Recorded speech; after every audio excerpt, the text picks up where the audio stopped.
Assalamu alaikum wa rahmatullah, inshallah, espero que estén muy bien.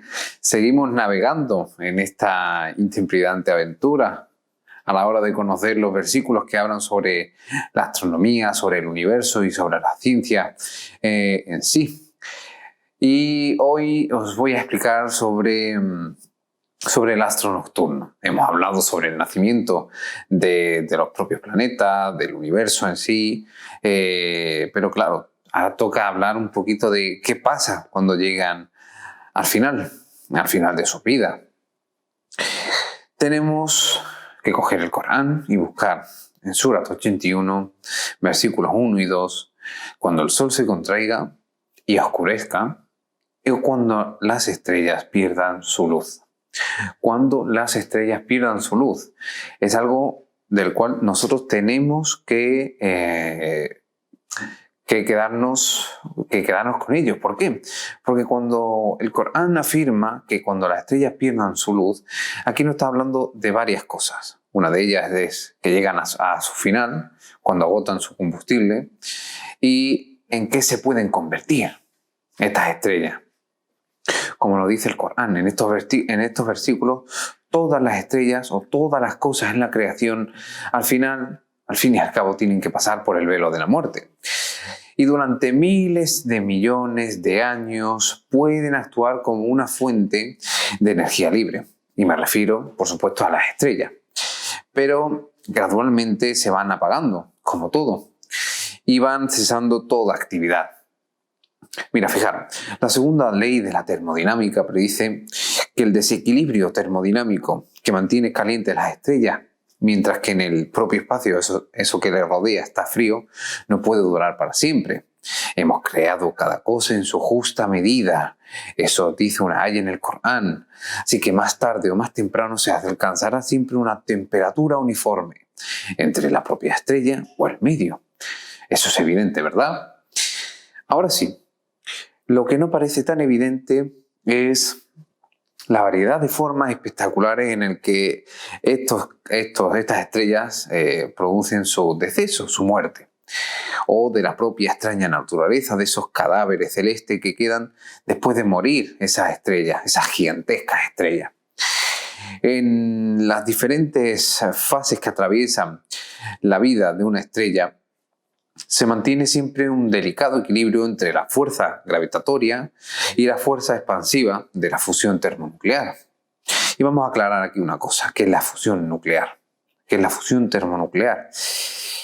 Bien, la fusión termonuclear no es otra cosa que yo cojo un núcleo, un átomo en sí mismo de hidrógeno, con otro átomo de hidrógeno y los obligo a esos dos átomos, que en principio se tienen que repeler, a crear un nuevo compuesto. O sea, eso es lo que ocurre dentro de esas bolas de gas caliente. Pero, ¿cómo ocurre esa fusión? Mira, imaginaros esto. Si yo junto dos imanes, ¿verdad?, de polos negativos o polos positivos, ¿qué pasa? Que se repelen, ¿verdad? Eso le pasa a los átomos. Cuando yo junto dos átomos, lo que pasa es que los electrones se empiezan a repeler entre sí. Y claro, al final, o en el medio hay muchísima energía y lo someto a una gran presión para que esos átomos al final se junten y creen otro compuesto diferente, o simplemente no voy a tener nada con lo cual pueda yo captar energía. Ahí dentro de los núcleos ocurre eso. Hay suficiente presión y suficiente temperatura para que los propios núcleos de los átomos que están individualmente puedan convertirse en algo nuevo. Eso es la fusión nuclear. Pero cuando se agota el hidrógeno, que es el principal combustible de las estrellas, esta se enfría y se rompe el equilibrio. Y al final, ¿qué pasa? Que gana la fuerza gravitatoria, ¿verdad? ¿Qué le pasa al núcleo? ¿Qué podemos explicar sobre el núcleo? En un estado normal de una estrella como nuestro propio Sol, su fase de combustión, ese núcleo cargado de hidrógeno, pues lo quema lentamente y puede durar bastantes miles de millones de años.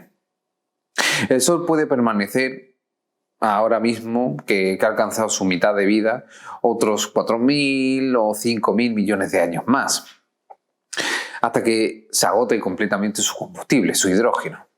Pero ¿qué pasa? Cuando se agota su combustible, ¿qué es lo que pasa? Se crea un subproducto, y ese subproducto que es el helio. Acordaros que estamos juntando átomos de hidrógeno para formar un nuevo compuesto. Ese nuevo compuesto es helio. Es lo que le sigue después del hidrógeno en la tabla periódica.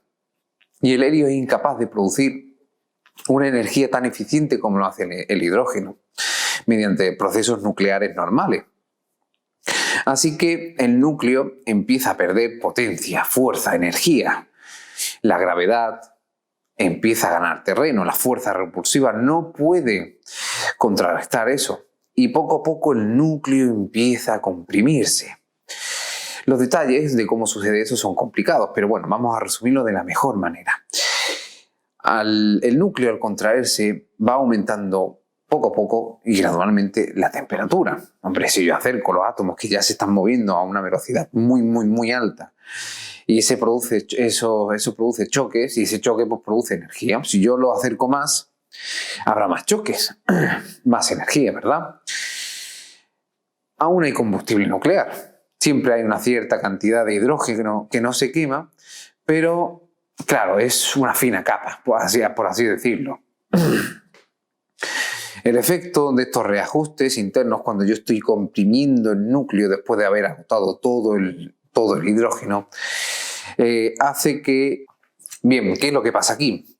El núcleo poco a poco se va haciendo más caliente, pero el exterior cada vez se enfría más. Y esto hace que el color de nuestra estrella, que es lo que le pasará al Sol, se convierta en algo más rojo de lo que es más habitual ahora mismo. Ahora, si nosotros oteamos el cielo, vemos que el color de nuestra estrella es un amarillo anaranjado. Pues al final del ciclo de vida del Sol, ese brillo se convertirá en algo más rojo. Bien. Eso en estrellas relativamente que tienen baja masa, como el Sol. El Sol lo vemos ahora mismo algo supergigante, pero es de los más normalitos que existen en el universo. Si nosotros abriéramos el catálogo, veríamos que hay muchísimos soles, muchísimo más grandes de lo que el Sol puede ofrecer. Pero bueno, es lo justo para que la vida pueda perdurar. Acordaros, hicimos cada cosa en su justa medida. Bien, cuando las temperaturas empiezan a elevarse, funden rápidamente los casquetes polares. Eso es lo que le ocurrirá a la Tierra, inundando extensas áreas costeras y las temperaturas ecuatoriales empezarán poco a poco a ser insoportables. Eso será el final de la vida en la Tierra, acompañado del final de la vida de nuestro astro rey, de nuestro Sol. Así que durante millones de años, porque eso será un proceso bastante lento, bueno, los organismos pueden o no, ¿vale?, adaptarse a eso y poder evolucionar. Aunque es dudoso, ciertamente eso lo tengo que decir, aunque es dudoso que la vida pueda sobrevivir en cualquier lugar de un sistema solar en el que pase esto. Pero bueno, en el caso de nuestra estrella, en el Corán habla explícitamente cuando las estrellas pierdan su luz.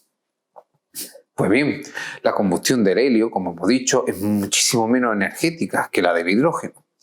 Tan pronto como empieza la combustión del helio a tornarse, la temperatura del núcleo sube de golpe. Claro, yo necesito calentar ese horno. Y encendiendo todo el núcleo en un espacio de unos pocos minutos. Es una especie de destello estelar que se produce en el mismo núcleo de la estrella. Pero claro, no llega a explotar como una supernova porque no tiene el Sol suficiente masa. Al completarse cada etapa de combustión, yo agoto el hidrógeno, después el helio, después el litio, después el no sé qué, el carbono, el oxígeno, no sé cuánto. El núcleo de la estrella se contrae aún más, cada vez se va contrayendo más,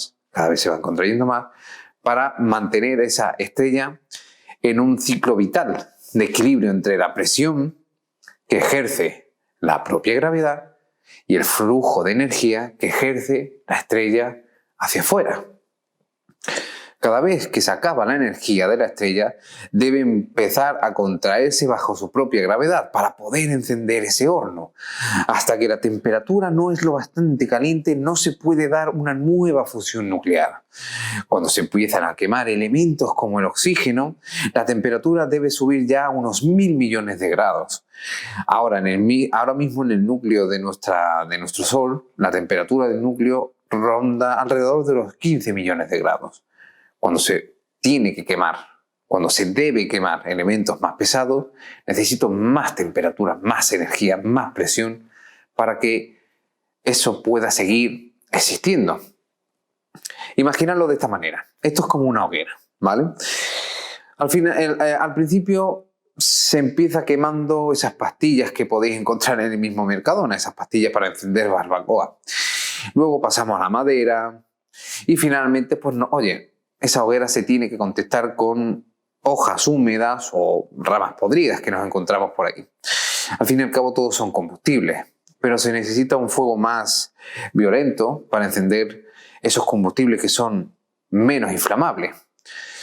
Eso es lo que le pasa a las estrellas como el Sol, o eso es lo que le pasa a las estrellas en general. Si tienen mucha masa, al final se acaban convirtiendo en una supernova, un núcleo que al final explota y expulsa todo. Vale, pero tenemos que saber una cosa. Estas supernovas, estas estrellas gigantes, en comparación con el Sol, tienen múltiples escenarios de vida finales. Así que te invito a quedarte conmigo para averiguarlo en el siguiente capítulo. Te espero. Assalamu alaikum wa rahmatullah.